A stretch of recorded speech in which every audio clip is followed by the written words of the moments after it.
Climate Reality Bay Area is honored to have David Pogue with us this evening to speak with us about a lesser appreciated topic in the climate advocacy canon, that of preparing ourselves for climate impacts. David is a 5-time Emmy winner for his stories on CBS News Sunday Morning, a New York Times bestselling author, a 5-time TED speaker, host of 20 NOVA science specials on PBS. You guys want to hear that? Former, yes, and former New York Times weekly tech columnist from 2000 to 2013. And he trained with Al Gore and the Climate Reality Project to become a climate reality leader last year. David has written or co-written more than 120 books, including dozens in the Missing Manual Text series, which he created in 1999, 6 books in the For Dummies line, including Max, Magic, Opera, and Classical Music. So this is a Renaissance man, I think. 2 novels, one for middle schoolers, his 3 best-selling Pogue's Basic books of tips and shortcuts on tech, money, and life. His new how-to guides, iPhone Unlocked and Mac Unlocked, and his 2021 magnum opus, How to Prepare for Climate Change. After graduating summa cum laude from Yale in 1985 with distinction in music, David spent 10 years conducting and arranging Broadway musicals in New York. He has won a Loeb Award for journalism, 2 Webby Awards, and an honorary doctorate in music. He lives with his wife, Nikki, and their blended brood of 5 spectacular children in Connecticut and San Francisco. Please join me in a warm welcome to Mr. David Pogue. Thank you so much. But I'm afraid that's all the time we have. Good night, everybody. No, I'm just kidding. This is really great to meet all of you guys. When I took Al's training last summer, there was no Southern Connecticut chapter. So we who took the training together formed one, and we're just these little newbies. And to us, you guys are like, well, not the Death Star exactly, but you know, you're the organized, well together group, and it means the world that you showed up on a Friday night when I know there are a lot of other things to do in San Francisco, even under lockdown. So I appreciate that. I was just telling in my breakout that this book wasn't my idea. I pitched a different book to Simon & Schuster, and their head of nonfiction said, yeah, we'd love to do that, but I have been eyeing you for another book that I've had in mind. And she just laid it on me. How to Prepare for Climate Change. What do you think? And my mind was just blown. I immediately thought, well, almost everything we read about climate change reaction is mitigation, which is super important, but also super well publicized already. But the adaptation side is hardly ever covered. And I've never told this story, and I never will again, except to you. 3 days after signing the contract and starting to look into the difference between mitigation and adaptation and just learning what that was, I was getting on a plane, and who is there in first class but Al Gore? So he and I have met a few times over the years, starting back when I was a tech guy for the Times. But he's like, David, and I'm like, Al, and the plane was, still boarding. So I knelt down, we were kind of chatting. What are you up to? And I said, well, you won't believe this. I'm writing a book, a climate change book. And he closed his paperwork. He's like, really? I had no idea. And I'm like, yeah. And you're gonna laugh at me. I said, so you know the difference between these 2 things, mitigation and adaptation? He just like glared at me. He goes, yes, David, I think I know. And I think I lost all credibility I'd ever built up in my whole life at that moment. I was very sheepish. I didn't know that it's a common term. Anyway, now I do. 2 years later, the book is out, and I have a presentation for you, some slides. So let me share the screen with you. Oops, wait a minute. I have to say, turn on sound when I do this. Okay, and let's see if this all works.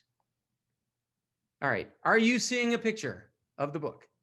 All right, so this is the book. It's called How to Prepare for Climate Change, and it begins with this famous quote from John Holdren. He was Barack Obama's chief science advisor. We basically have 3 choices when it comes to climate change: mitigation, adaptation, and suffering. We're going to do some of each. The question is what the mix is going to be. So Wei Tai indicated to me that half of you are super into climate action and have been through the training and know everything there is to know. Welcome. He said that the other half might not be so well trained. So I'm going to give you the whole enchilada. And if some of it is old hat to you, then at least you can say, look how another climate leader does his presentation. This presentation will be in two parts. There will be a depressing part first, and then it'll move on to sort of a shakily reassuring segment. And if you've ever wondered, first of all, I apologize for the crappy Photoshop job on that right-hand mask there. I did search Google to try to find a shakily reassuring mask. But if you've ever wondered what it looks like when you Google something and come up with no results, that's what it looks like. Anyway, so that the basics of the greenhouse effect are well known. The sun's rays hit the earth, warms the surface. Some of that heat bounces off as infrared radiation. And because we have always had this blanket of carbon dioxide and methane protecting the earth, some of that reflected radiation goes into space, but some of it bounces back to us. And this is a good thing. This is as it always has been. Without it, the earth would be a big frozen ice ball and we would all be dead. But what's happened in the last 150 years is that blanket has been getting thicker, because when we burn stuff like coal, oil, and gas, that emits these greenhouse gases, the carbon dioxide and the methane, and that makes the blanket thicker. I happen to think that the greenhouse effect is a terrible name that set us back many years. I don't think many Americans, and certainly many people around the world, even know that a greenhouse is 30 degrees hotter inside than outside. I think it's a poorly named analogy. If it were up to me, it would be the dog in the car effect.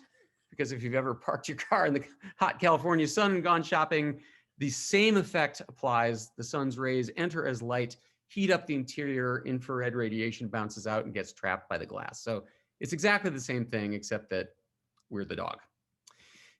This is a graph of carbon dioxide levels over time. This too is totally natural. It's changed about every 100,000 years. We have a spike and a fall. The alarming part is what you see at the far right end, though, that nearly vertical line there. Never in recorded history has the carbon dioxide level built up this fast or this high. And if we zoom in on just that spike, we'll see that it coincides very nicely with the Industrial Revolution, when we started burning stuff to get our power. And furthermore, if you superimpose this graph with the world's temperature, the Earth's temperature's readings, you find there's a really good correlation. And that is why scientists think that there's a nice little relationship between greenhouse gas buildup and the hottening of the planet. All told, we're putting out 152 million tons of emissions a day. That's a lot. These are the sources, if you've ever wondered how it breaks down. Some of it is something that mere individuals can do things about, and some of it's not. A lot of it's, corporations and governments and things that we can only address through collective action. But I will say that the other thing that really bugs me about the nomenclature is this term global warming. Again, poorly chosen, I think, because then you get people like, Senator Inhofe, who marched into Congress 5 years ago with a snowball and said, "You're not going to tell me there's global warming." It is, in fact, more than just global warming. It is more than warmer summers and winters. Oh boy, now I'm just in all kinds of technological hell. It is freak heat waves and also freak cold snaps. Anyone who has been reading the papers about Texas knows what I'm talking about. It's also both flooding and water shortages. It is both droughts and intense deluges. So it's basically a lot of natural systems going haywire. It starts from the earth heating up, but from there, it's a domino effect. And it's a lot of the stuff that you've read about in the weather news, wildfires, hurricanes, but it's also more serious third tier effects, biodiversity loss, the explosion of ticks and mosquitoes, loss of crops, human migration, and even a lot of really weird stuff that doesn't seem to have anything to do with climate or weather. That the tornado alley of the United States, the US has more tornadoes than any other country in the world. And the region of the tornadoes is actually shifting to the right.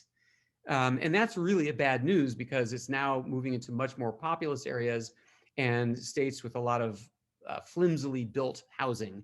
So more people will die as a result.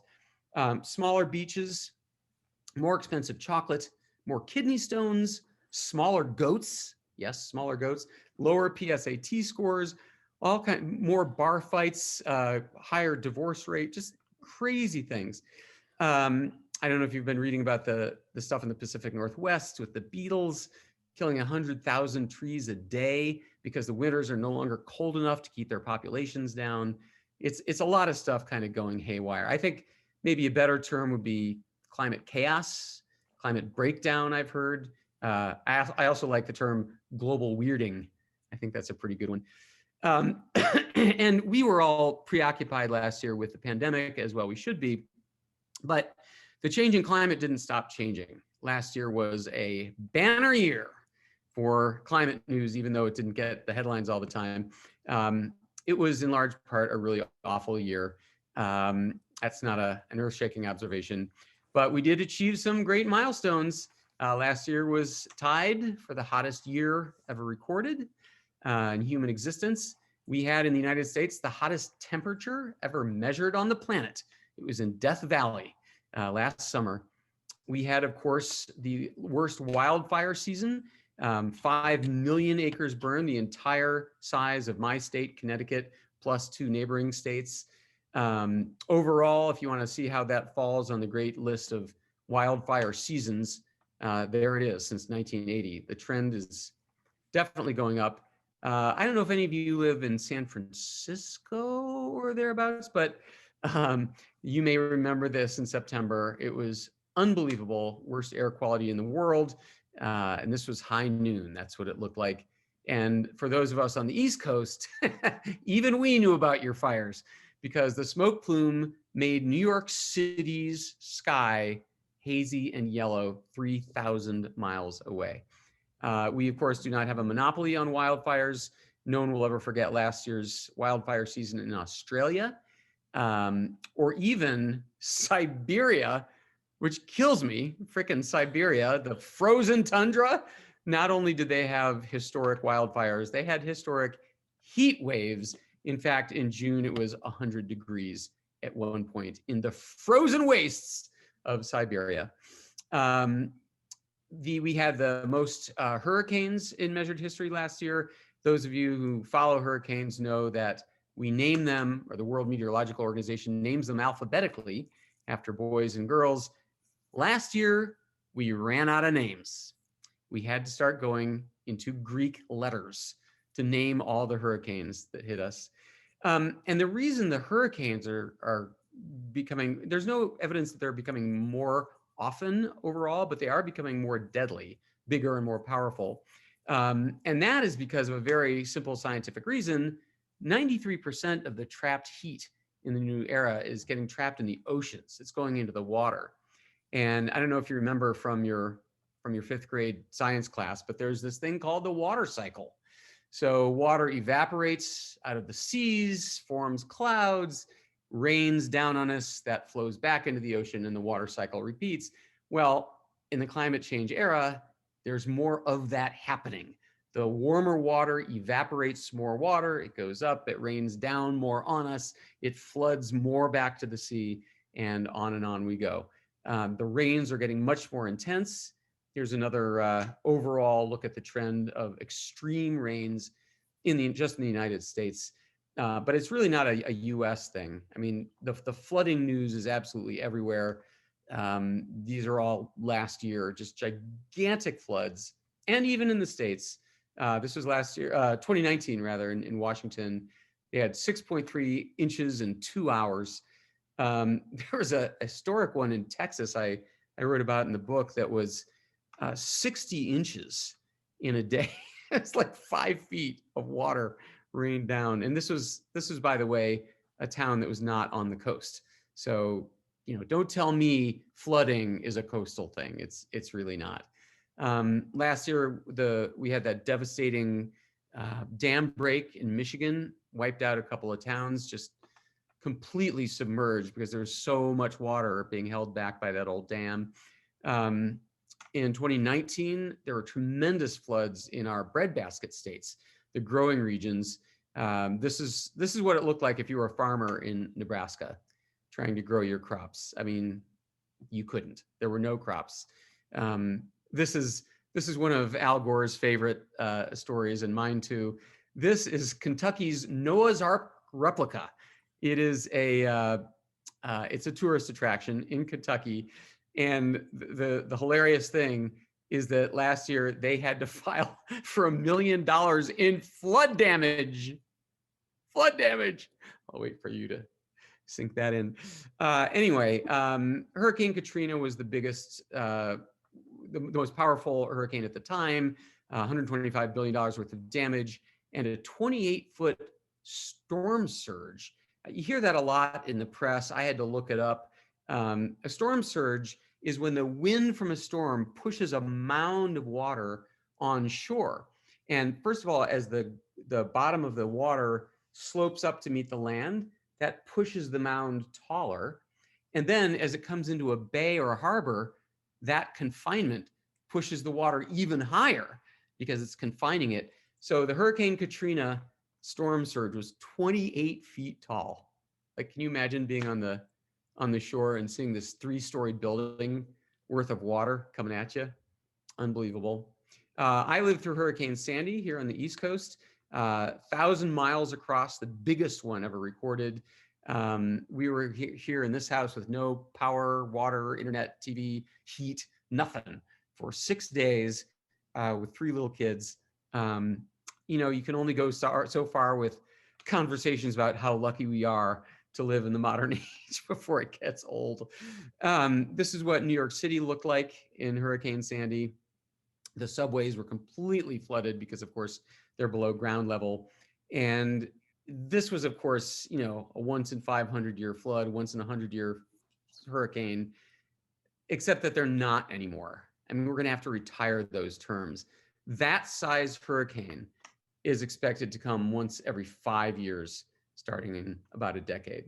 So that's what's going on. If you add up all these disasters, all the different things that are happening, you can see a general trend since 1980. A lot of people, when I talk about climate change, say, well, wait a minute, I thought half the country doesn't believe in climate change. I have to say, what do we mean when we talk about a climate denier? Is it somebody who says there's no changing going on? They're not looking out the window. They're not watching the news. They don't see anything on the internet. I don't think so. I think that number of people is vanishingly small. I think today what a denier is somebody who says that it's all just a natural cycle, has nothing to do with human activity. There's a lot about how to talk to a denier in the book, because that is a way to prepare for climate change. But the bottom line is it's not as many people as you think. The Yale Center for Climate Change Communications does this poll every year where they ask Americans their beliefs about climate change. And the most recent one that came out in December says that 29% of people are all that are left saying that this is part of a natural cycle. And that number drops by about 5% every time they do the poll. So there are solid psychological reasons for not wanting to accept all this. I mean, it's terrifying. It's information that the American way of consumption and amassing belongings is not the right way, that it's somehow our fault. There's all kinds of reasons why it's painful to confront climate change. But the point is, for my book, whether you believe that this is a natural cycle or whether you believe that this is something our activity has brought about, you know what? It doesn't matter. For the purposes of my book, we all agree that things are changing. Now it's time to prepare. So the topic of this book is not adaptation in general. Adaptation is something that's already often talked about in governments and corporations and industry. But nobody talks about what we can do, what individuals can do. 25 million Americans are getting zapped by one of these extreme weather things a year. It shouldn't be a surprise anymore. I mean, nobody can tell you the date you're going to get hit, but we can tell you that you are going to get hit. So I happen to know, especially from my breakout room, that many of you in California already have taken some personal preparation steps for you and your families. A lot of you have made go bags, and so on. But I mean, California's way ahead of the curve. I'm telling you, the rest of the company is not there yet. The country is not there yet. So these are the chapters of the book. It's, where to live, how to build, where to invest, how to insure, how to protect your kids, and then individual preparation chapters for flood, heat waves, drought, and so on. Wei Tai was really finicky about my limiting the length of this talk to under 11 hours. He's like that. So I've decided to just give you a couple of selections from the book that I thought you might find interesting. The one that most people probably ask me about is where to live. Obviously, not everybody can move, but 40 million Americans a year do. They get married, they get divorced, they get a new job, they graduate, they get out of the military, whatever it is.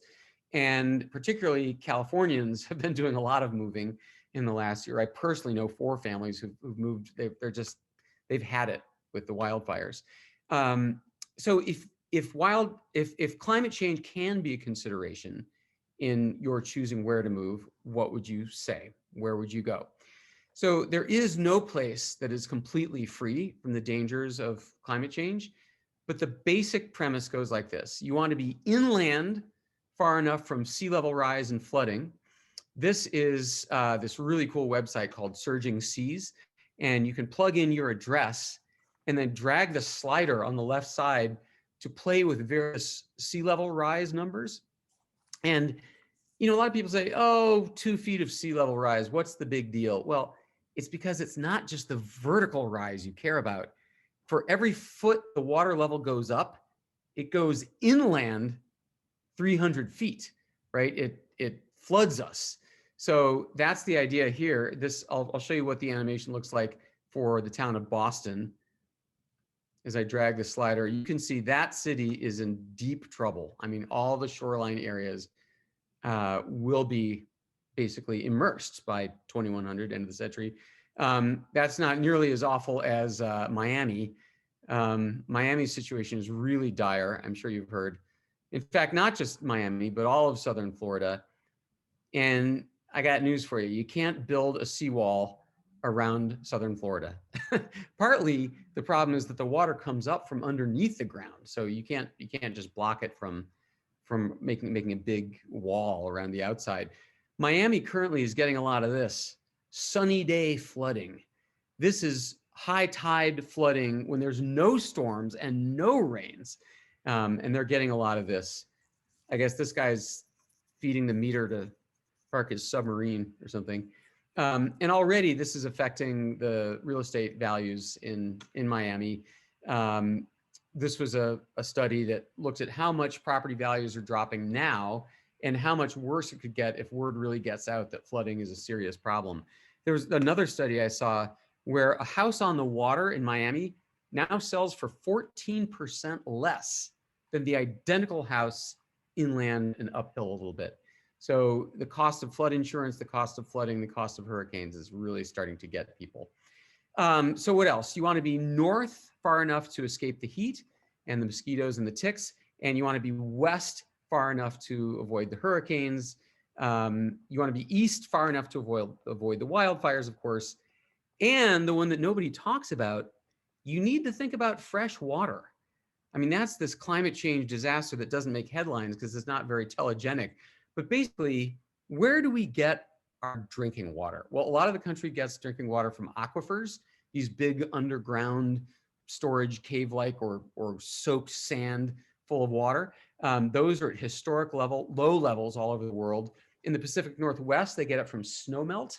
It snows during the winter and then that melts in the spring. We're not getting much snow and the winters are much shorter. So that's drying up. This is the lake created by the Hoover Dam. 25 million people in Arizona and California get their water from Lake Mead. It is now a third full. It's absolutely terrifying. It's dropped 117 feet in the last 20 years. So if you add all this up, if you take all these factors into account, where do you live? Well, there's only one real option, and that is the Great Lakes area. All the experts I talked to said, it's the Rust Belt, because they've got no hurricanes, no wildfires, no heat waves. They're far from the tornadoes. They have very little flooding. They have some flooding. That's probably the worst of it. But they also have an unlimited amount of clean, fresh drinking water in those lakes. So in the book, I identified 14 great climate haven cities, and not just based on the weather and the climate dangers, but also whether you'd want to live there. Cost of living and the cultural amenities. Do they have a sports team? How close is the airports? Do they have parks? I grew up in Cleveland, by the way, and Cleveland, if you can believe it, for $1 here in New York or Connecticut, you can buy $2.71 worth of stuff in Cleveland. I mean, you can buy yourself a really nice place to live. The one that won first place in my heart is Madison, Wisconsin. It's on 5 lakes. It's a beautiful city, and it keeps winning these awards from websites and magazine. It's been named the #1 fittest city in America, the nicest, the most caring, the bike friendliest, best city to raise a family, and on and on. What you see there is their famous Capitol building. It's the capital of Wisconsin.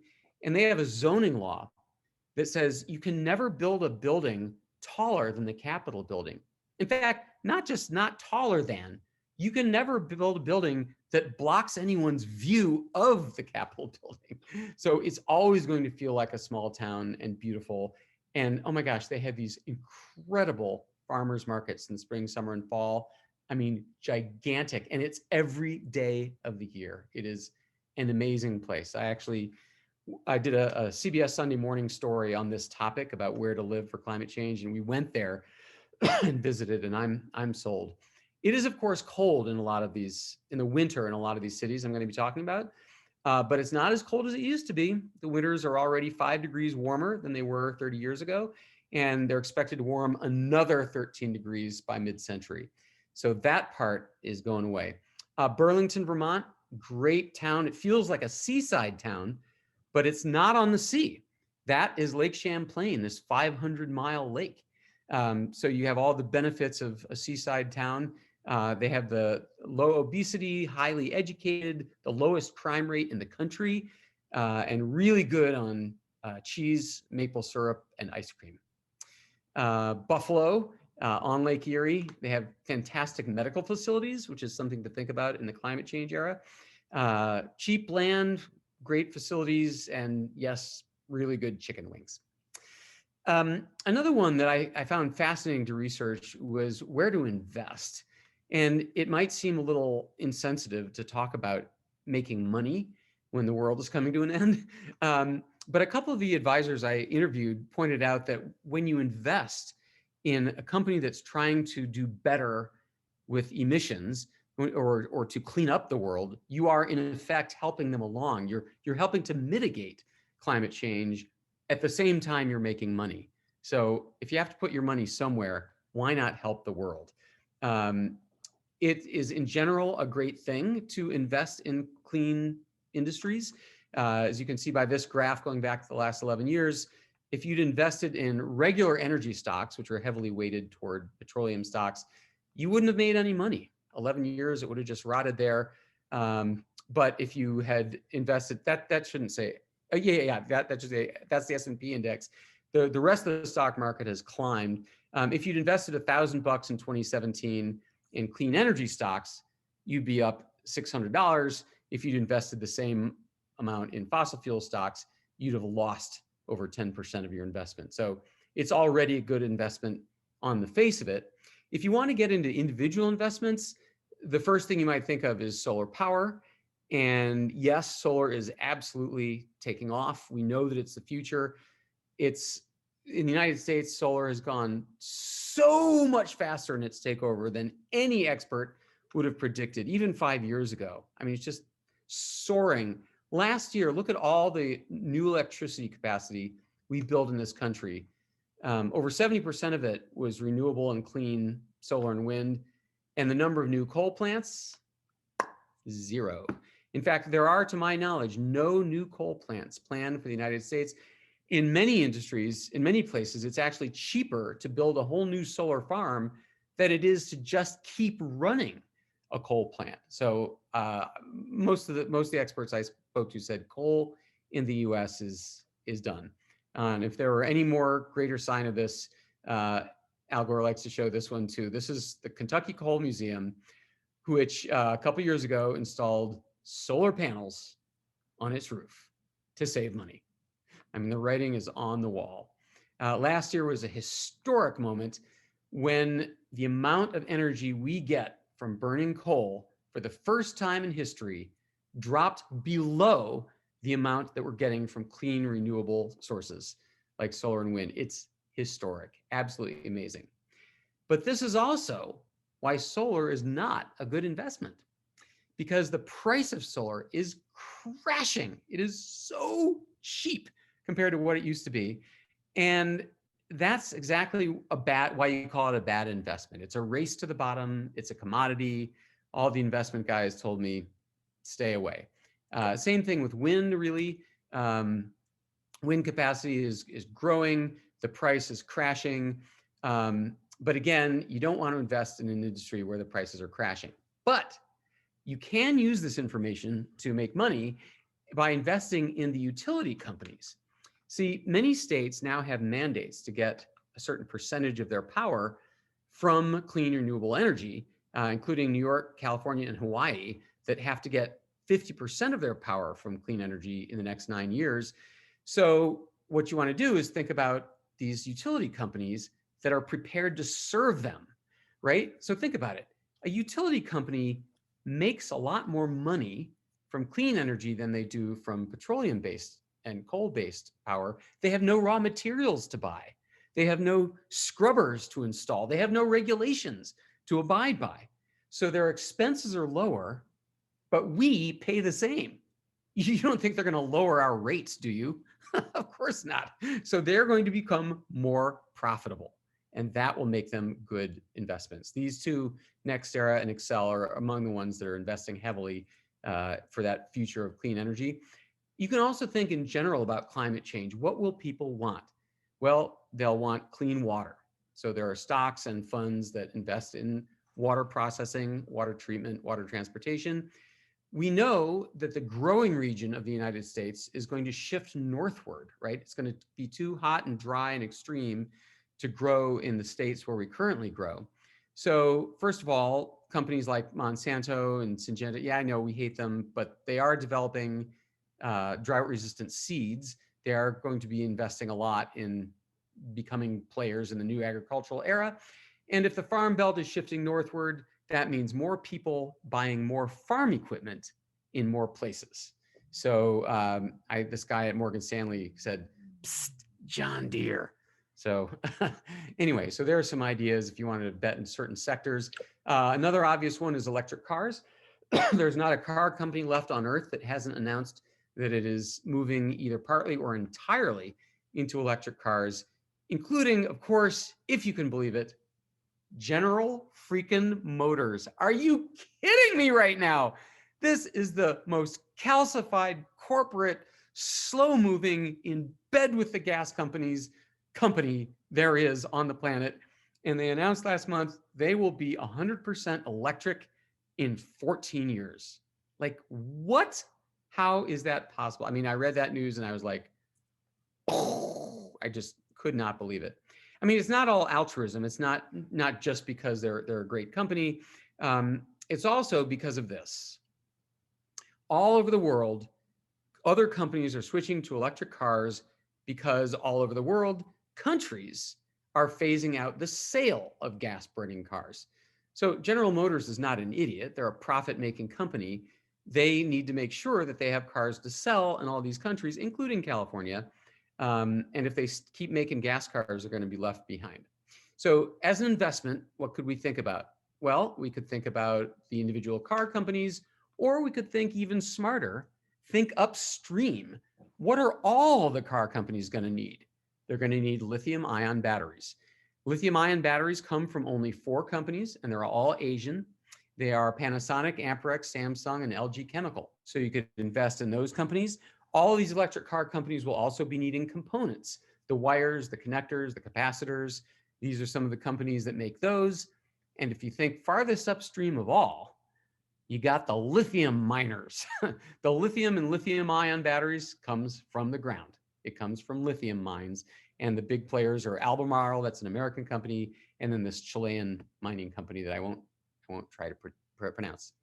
Everyone says, you know, if there's one piece of advice from the book, what would it be? And it would be to read this chapter, How to Insure. I spent the entire summer of 2020 reading about insurance and interviewing about insurance. I actually found it fascinating. My wife says I'm a gas at parties because I can like monopolize a conversation for an hour and a half about federal flood insurance.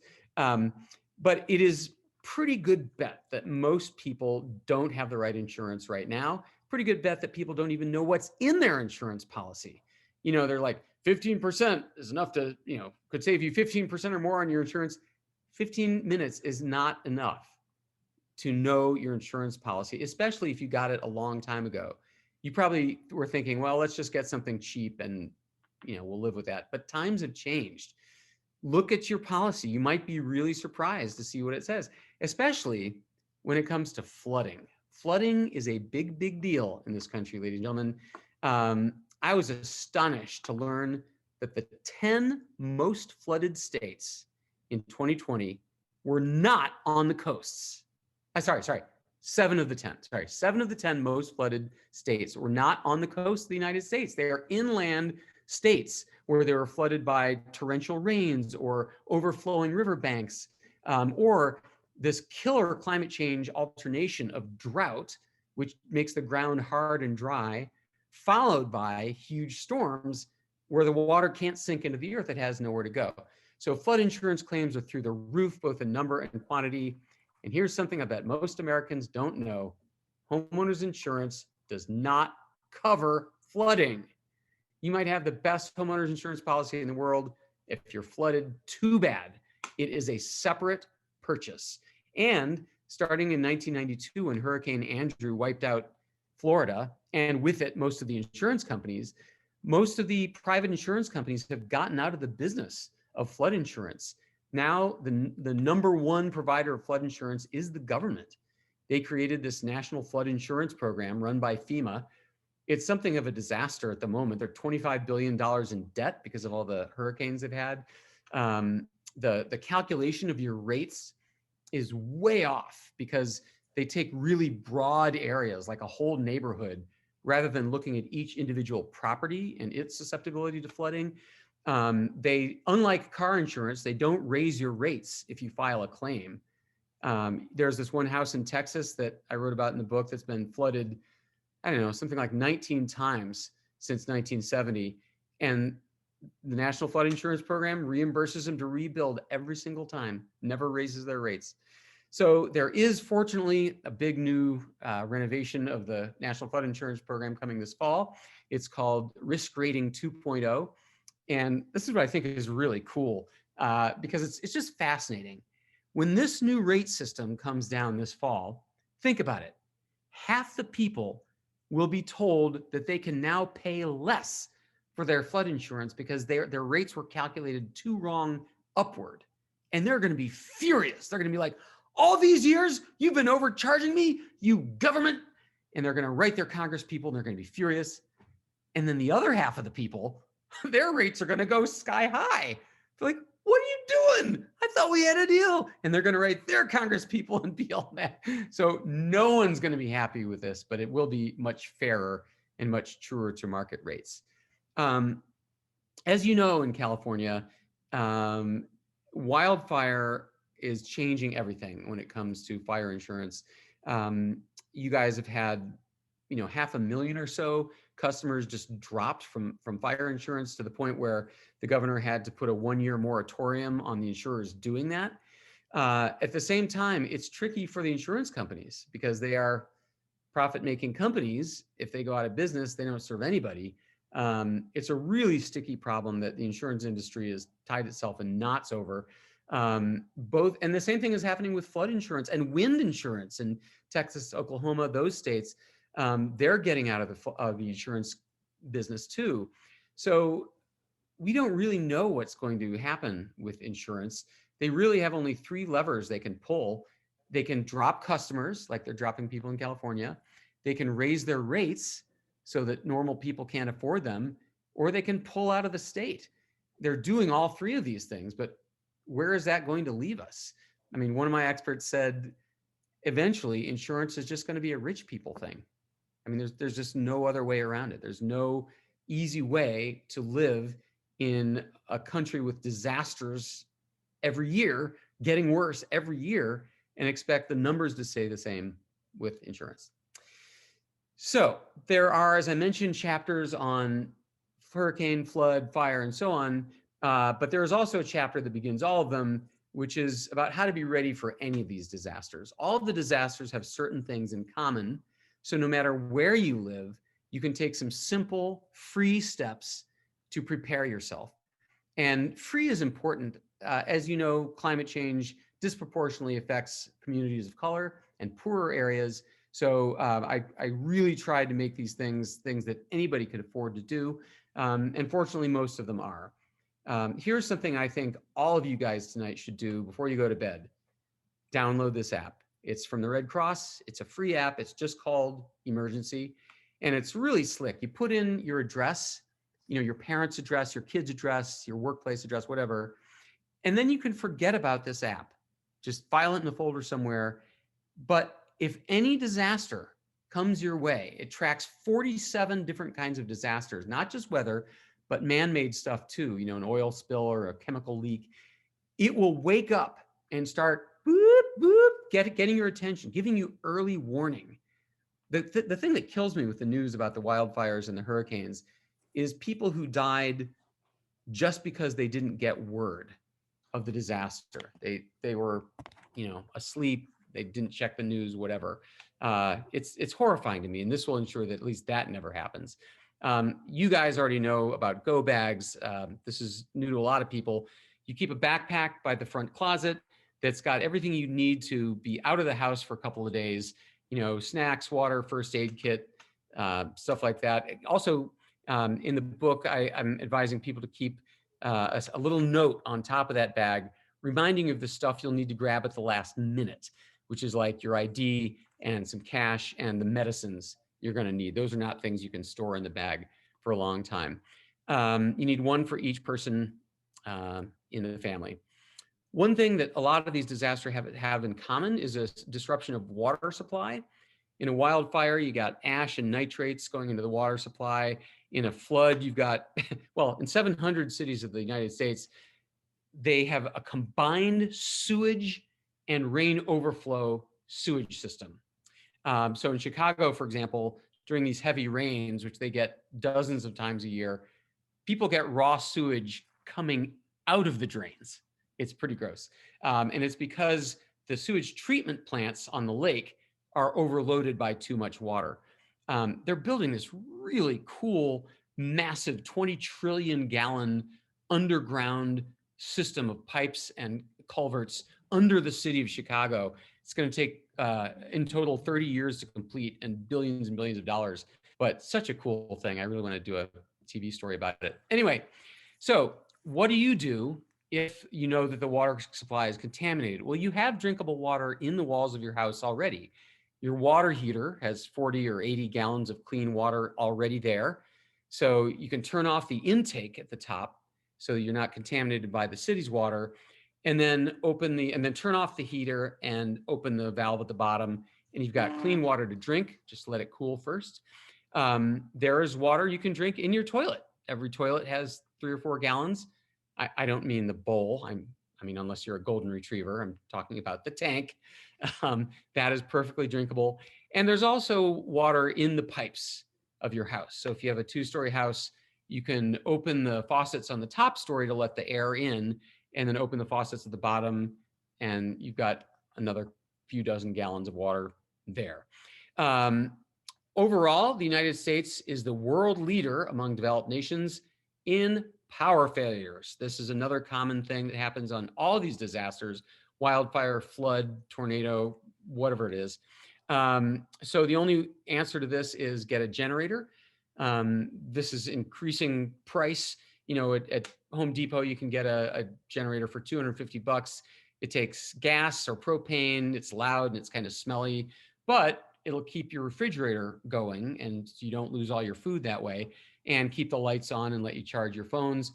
At the high end are these standby generators that cost $5,000 up that are always ready to go and come on automatically. They're fired up by natural gas. But my tip here is you don't have to go for the big expensive one that keeps the whole house electrified. At our house here after Hurricane Sandy, we wound up getting a small one that just covers the kitchen, the living room, and one bedroom. Because like if we ever have to go through that again, and by the way, we have about 6 more times since that day, we can get by with a piece of the house. And then on the low end, you know, for $15 from Amazon, you can get a hand cranked generator that will at least keep your phones and iPads charged up. And it has a flashlight and an emergency radio on it as well. You Californians know well the third common denominator among all these disasters: the cell towers go down. Cell towers are powered by electricity. So when the grid goes down, the cell towers go down. All of those recent California fires have featured no cell service. So for that reason, the other thing you want to, and during this last season in California, I learned about these diesel and propane powered generators that Verizon and those other carriers have that they can wheel into the woods and replace these towers. The only thing is, guess what? There was a wildfire, so they couldn't wheel them anywhere. So that's why there was no cell service. So for that reason, it's a good idea Saturday night over dinner to sit down with your family and talk through what would happen if we were apart and couldn't call. What would happen if the cell service went down and you were at school and I was at work? So figure out 3 locations in advance. You want an indoor location where if it's a windstorm or a hurricane, the window can't break and cut you, right? So where is there in the house with no windows? Could be the basement if that doesn't flood. It could be a closet even. Then pick up a spot in the neighborhood if you're not allowed to go into your house. So, you know, the Craggy Treat in front of the Casey's house, whatever. And then also you should have a third spot if you're not even allowed onto your street by the emergency workers. So the library, the Costco, someplace where you can have a pre-designated meeting space. And then put that on everybody's phone in the Notes app and print it out, put it in the glove compartment on the fridge, because 2 years from now, when the next disaster comes along, people aren't going to remember. So write it down and put it around. Here's one that also isn't very telegenic, but it's a biggie. The number of people who are getting sick and dead from mosquitoes, ticks, and flies are going through the roof. Tick territory is exploding. I had a delightful long call with this University of Rhode Island tick guy. He calls himself the tick guy, by the way. And it's not so much that the winters aren't killing off the ticks. That's the problem with the mosquitoes and the beetles. It's more that climate change is affecting their ride, the deer. So the deer are going farther north during more of the year, and the deer have the ticks as passengers. And that's why these number of Lyme disease cases are just taken off. You really don't want Lyme disease. It's an awful disease. It can last you your whole life. It's hard to diagnose. It's hard to treat. You don't even know if you really have it. It's a great mimicker, imitator of other diseases. The CDC gets 30,000 cases of Lyme disease, and the most recently reported numbers were 2014, so it's more than that. But they suspect that because Lyme is so difficult to diagnose, that the actual number is 10 times higher. So probably 300,000 people a year getting this awful, awful disease. I will say that the tick guy told me a few encouraging things about ticks. First of all, most species and indeed most of the kinds that do, the black-legged tick, don't have it. If you get Lyme disease treatment early, antibiotics, you cure it and it goes away for good. I hear people say, oh, be careful of the ticks, they're up there in the tree branches. just waiting for you to walk underneath, and then they jump down on you. Well, no, they can't fly, they can't jump, they don't even have eyes, believe it or not. What they do is they stand on their little back legs at ground level and wait for a passing person or animal, and they grab on. Easy to repel them with insect repellent like DEET, very safe. It's not a poison, it doesn't kill anybody or anything. It's just a repellent. It just smells bad to them. This is also interesting. Ticks can't survive unless it's really humid. So you can use that to your advantage. For example, if you want to keep them away from your patio and your house, 9 feet of grass or gravel or dirt or wood chips kills them. To them, that's Death Valley. They can't cross that much dry area. And if you do go for a hike, here's what you do. When you come back, you take off your clothes, you put it in the dryer. The dehumidification of the dryer kills whatever is on them. And while you're standing there naked, you look over yourself, check the hairy parts, and see if you've got any ticks on you. You can't get Lyme disease unless that tick has been stuck to you for 24 hours. So as long as you inspect yourself, it's very unlikely you'll get it. And by the way, in this one rare instance, the internet is incorrect on a fact. Do not light the tick with a candle. Do not put Vaseline on it. The way you get it off is you get a pair of tweezers, you grab it by the head and pull it straight out. And then send it to the tick guy in an envelope, in a Ziploc, because he likes to analyze them, see where it came from, what time of year was it, and whether it has disease. One big question I came to in the book, there's a chapter on social breakdown. In Hurricane Katrina, it was described to me as like being like the 1850s because there was no news, internet was out, satellite, phone, television, telephone, there's no water, no power, no gas stations. There was no authority. The police themselves were filmed being among the looters. 70% of the police force just didn't even show up for work. It was just every person for himself. So what happens when there's total social breakdown? Should we have a conversation about having a gun? Now, how you feel about guns is very closely tied to your culture and where you live and how you grew up. I mean, we've all heard the statistics. In general, it's a dangerous thing to have a gun in the house. And I was really stressing about this chapter until I interviewed a survival instructor. He's a big gun owner. He very much loves guns, but he said, in terms of social breakdown, it's really not the best idea. Here's a better one. Go to Home Depot, get these $10 solar-powered lights and light up your house. Because if you're worried about a home invasion or people foraging for food or wanting to rob a house, they don't want the one that's all lit and occupied. They'll pick a different house. They just, if you're a drug addict or, part of a mob, whatever, they'll pick somebody else's house and not invade yours. He also said, instead of a gun, consider a tactical flashlight. These are used by the military and police. They're incredibly bright. They're like blindingly, disorientingly bright. You get blasted with this in the face and you just stop in your tracks. And I read about this discussion on Reddit, and people said that indeed they have been able to get people to back up off their lawn just by shining this light and screaming at them. I promised a little good news at the end. This is it. I know for the last 4 years of the federal government, we had no climate action whatsoever. That time is over, folks. The greenhouse gases of emissions of this country have actually been dropping, not because we're all such good climate reality leaders, but because of natural gas taking over for coal. That's the prominent reason. But even during the last 4 years of no action on the federal level, 24 states signed this agreement called We Are Still In, the Paris Agreement. And they kept working toward those goals even without the president. And that represents 55% of the population. So the world didn't completely stand still. I always think of corporations being the biggest polluters, and they are. Some of the biggest polluters in the world are corporations. But there are also an increasing number of corporations that have vowed to switch to completely renewable energy or to go carbon neutral. There's some of the biggest names out there.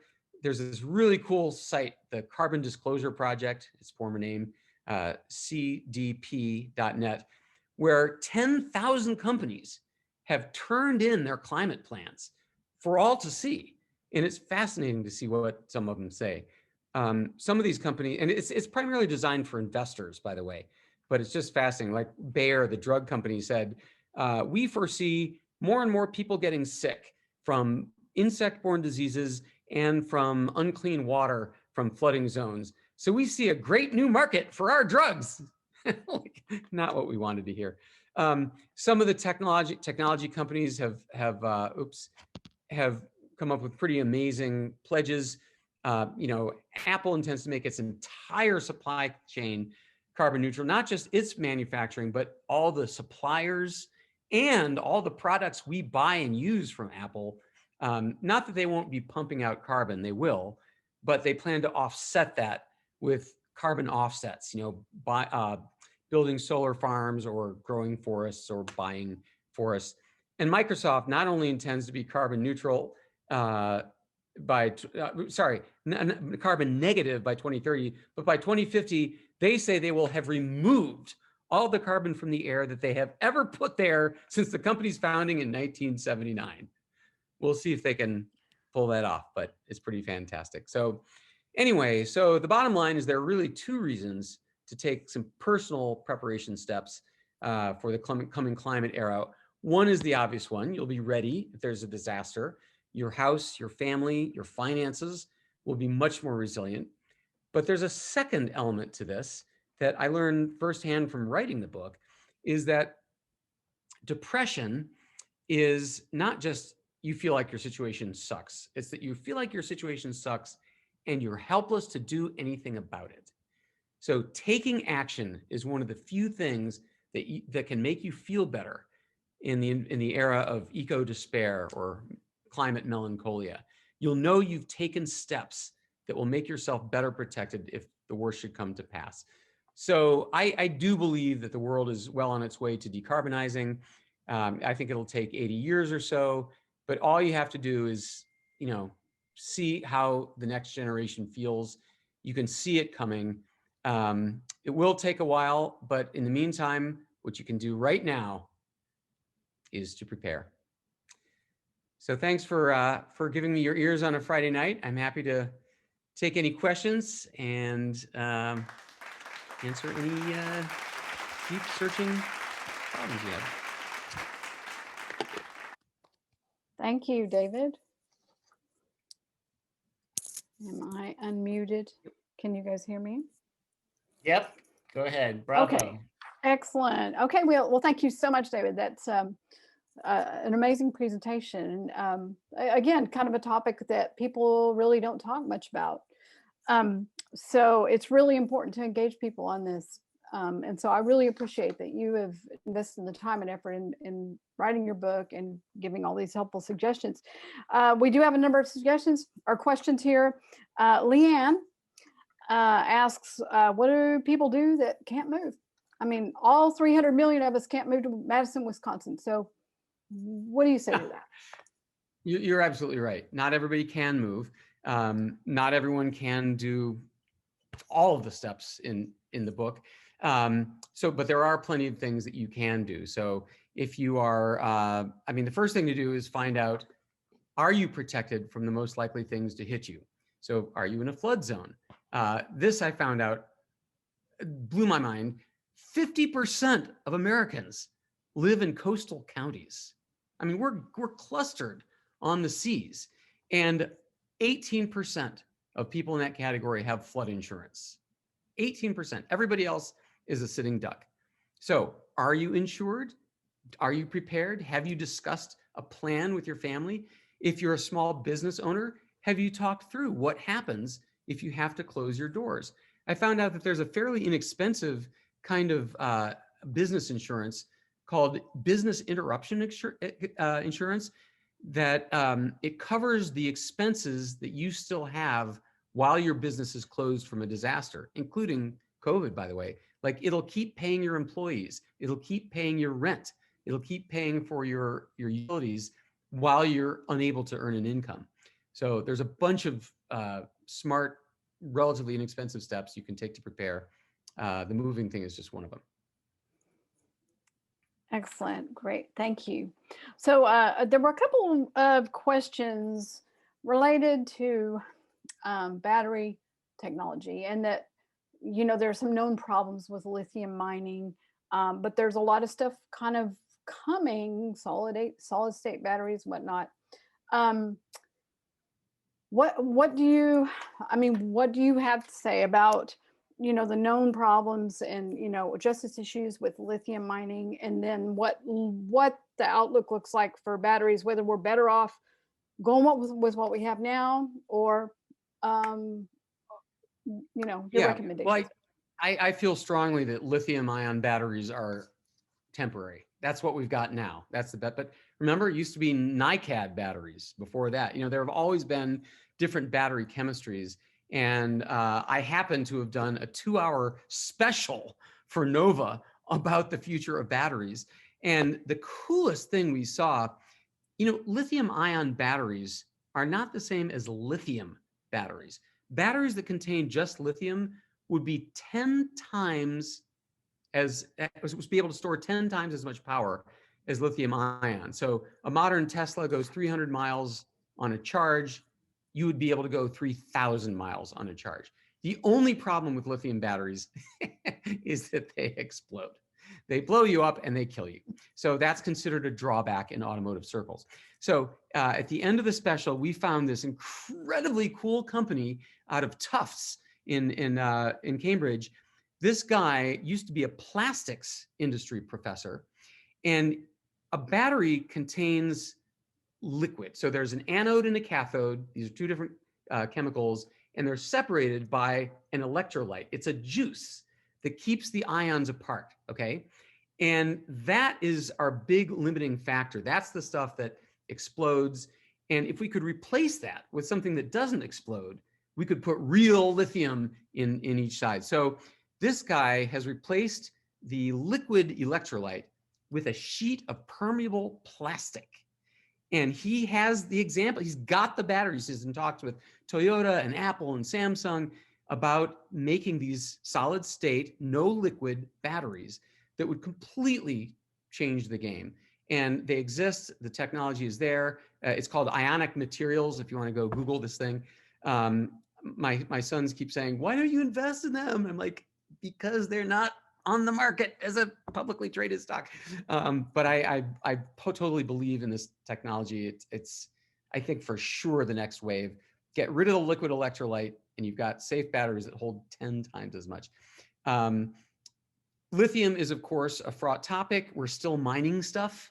We're still digging stuff out of the earth. Then there's the question of what do we do with the car batteries when they're done with their useful life in cars. Most of the experts I talk to don't have a problem with that. They're like, well, they become, they become grid batteries. You strap together thousands of these things, and then they can store the solar power that's shining during the day. There are secondary uses for these things, but again, I think lithium is a short-term solution. Excellent, thank you. So, Carter, shifting over from the technology world to the more human world, he asks, what about psychological preparation? What are habits of mind or habits of emotion that we could adopt? I'm glad you asked that question a lot, because that happens to be the first chapter of the book. It's acclimating to climate change. The thought is, if you picked up this book, you obviously are bothered by climate change. So what is the psychological, what are the psychological steps? And this is certainly true of me too. I used to lose sleep over this stuff. I should mention that I was not an expert on any of the topics in this book. I didn't know anything about insurance or psychology or talking to your children, talking to deniers or investments. This was all based on expert interviews over 2 years, and I was sort of the explainer and the summarizer. So I talked to 5 climate psychologists for this book. And basically, it all boils down to, who was it who just said this in the chat? Yeah, Bonnie. Action is the antidote to despair. That's really it. Do something. Don't feel like you're helpless. So there are a bunch of things you can do. Just being ready is one of them. Grouping with other people is another huge one, whether it's joining a group like this one, or a book club that talks about climate, or there are even climate therapy groups that people are joining. It turns out that in the brain, when you do a functional MRI on somebody who's trying to solve a problem, a different part of the brain lights up when you are trying to solve a problem with others. It's a completely different activity of the brain. So teaming up with other people. And then there are, for immediate stress, there are all the usual stress suggestions, and they're in the book too. There are deep breathing, there are walks, exercise is a big one. That's also like, you can measure the chemical differences in somebody who has and has not gone for a little exercise walk in terms of stress. So yeah, it all starts from how you are preparing for climate change mentally. Yeah. Okay. Wonderful. Okay. Bruce has a question / suggestion for you. A lot of us climate reality people, we're storytellers, and we're all about the narrative. And her question is, have you considered writing a novel to engage people more in the storytelling side as opposed to, the fact giving side? That's a great question. I haven't. I have written a couple novels. Not about this though. At one point, I was. So I'm very leery about being a pound people over the head kind of person, right? Like I feel like this book is a subliminal mitigation book. Like, as you are reading and taking action to prepare yourself, you're simultaneously acknowledging that the world is changing and you should take some steps to prevent it. And in the same way, I have a write-up of a futuristic novel, of a book that is set 100 years in the future, when the world has changed and everybody has grown up that way. And it's not presented about, this is a climate change book. It's a story of a person with his own adventures and whatever. It's actually the story actually revolves around a future market where people sell options on their organs. So a rich guy can pay me, a young person, a lot of money now for the right to harvest my liver when he needs it. Anyway, cool story. But it's set in a world where the climate has changed, the world has changed, and it's just sort of the backdrop, which I found a much more effective way of sort of terrifying people than pounding them over the head. But yeah, so I guess I've half thought of it. Yeah. Well, excellent. Yeah. The carrot versus the stick, right? So if we can envision that beautiful world that we're all working towards and is actually within reach, there's so much low-hanging fruit, that's the narrative that could potentially grab people and be more effective. So I think I covered, I hope everybody that asked questions, I think I covered all those. Is there anybody else that has a question, wants to raise hand? I think I wouldn't mind answering Carter's. I wouldn't mind answering Carter's question about the pandemic. Did Carter ask? Okay. Oh, I see that. What do you think back to pandemic, daily life having to stop? I would, can I clarify my question? Which is that I think it's fascinating that the whole world at the same moment is having to deal with things being slightly different than they possibly could have expected, and realizing that actually it can work. Things I never imagined can work. So us all experiencing that at the same time, how does that affect how we go forward with climate? Yeah, no, I think you're absolutely right. So the one huge lesson from everything stopping simultaneously, like you said, I mean, no one commuting, no factories running, offices closed, is that it demonstrated really vividly how we do have our hand on the big climate knob.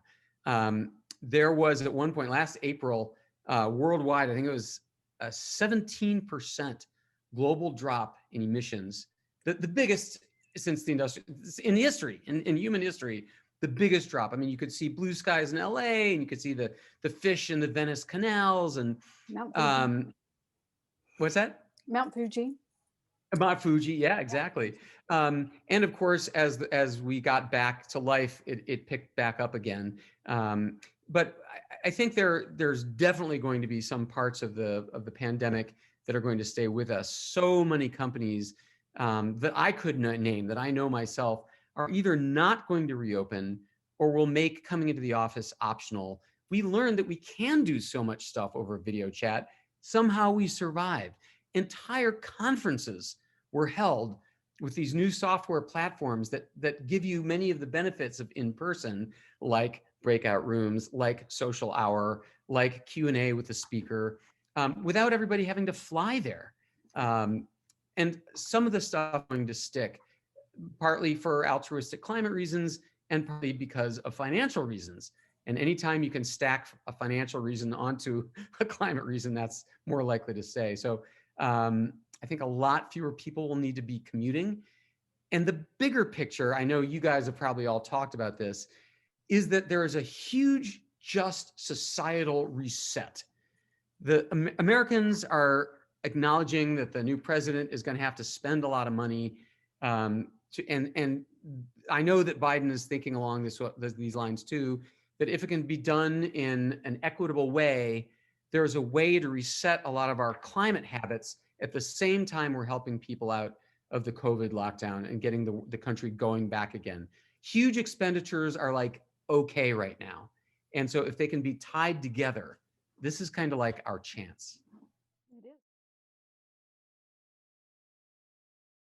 I spent the first 10 years of my career as a Broadway conductor and piano player. And oh, geez, how did these get here? Let me just move these out of the way. Excuse me, sir. So I still do a thing where I write new lyrics to old melodies about the tech industry. And if you wish, I will perform for you a song parody about the pandemic. So with apologies to the Beatles, here's a little parody. Oh yeah, you are really something, but try to understand. I can't reach catching something. Don't wanna hold your hand. Don't wanna hold your hand. Don't wanna hold your hand. Our love is unusual. It isn't what we'd planned. It's not that I won't see you, but let's stick to broadband. All social touch is banned. Don't wanna hold your hand. It was a thrill to feel our love start to bloom. You still can love me, I assume, from your room over Zoom like a tomb. Yeah, you might have that something, your lungs and your lymph gland. Too bad you caught that something, but now get off my land. This is my one demand. Don't wanna hold your hand. Go get your vaccine plan. Don't wanna hold your hand.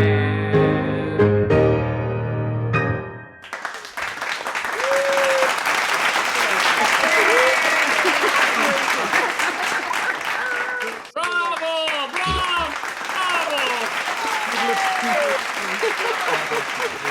Kitty.